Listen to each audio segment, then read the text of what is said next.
Assalamualaikum warahmatullahi wabarakatuh. Om Swastiastu, Namo Buddhaya, salam kebajikan.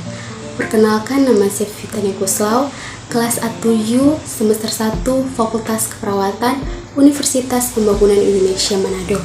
Pada kesempatan ini, saya membuat video tugas UTS tentang seks bebas dan narkoba pada mata kuliah Agama Kristen, dosen pengampu, Dr. Pendeta Yesi Jacob, STH MTol.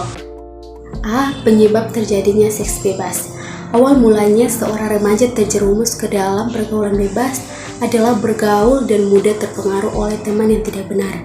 Kebanyakan remaja ingin dipuji dan dikatakan gaul oleh teman-temannya tanpa berpikir dampak dan akibat yang berkelanjutan. Maksud dari salah satu bergaul adalah bukan berarti kita harus memilih-milih dalam bergaul.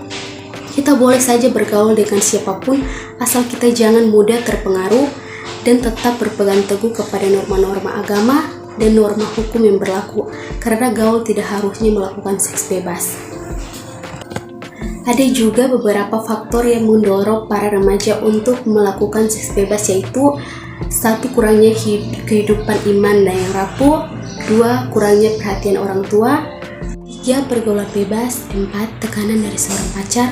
5. Rendahnya pengetahuan bahaya seks bebas.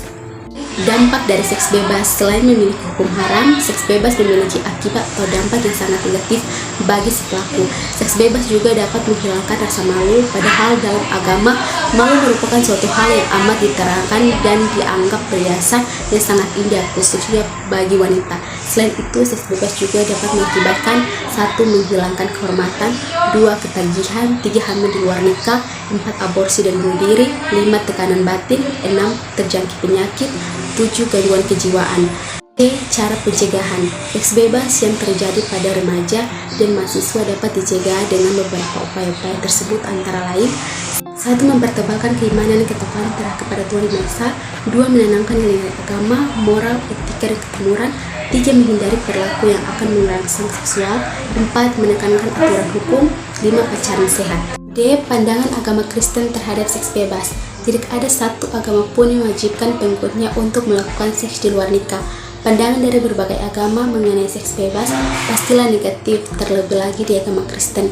Dibuktikan dengan firman Tuhan di Galatia 5 ayat 19-20. Perbuatan daging telah nyata, yaitu pencabulan, kecemaran, hawa nafsu, penyembah berhala, syirik, perseteruan, roh pemecah, kedengkian, pemabukan pesta pora, dan sebagainya.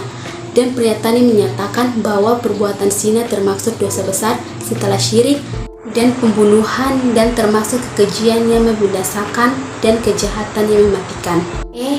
Penyebab penyalahgunaan narkoba. Semua orang mungkin sudah mendengar kata narkoba, bahkan belum mengerti apa penyebab seseorang mau menggunakan narkoba dalam hidup. Di dunia ini manusia pasti punya masalah, tidak ada manusia yang tidak punya masalah.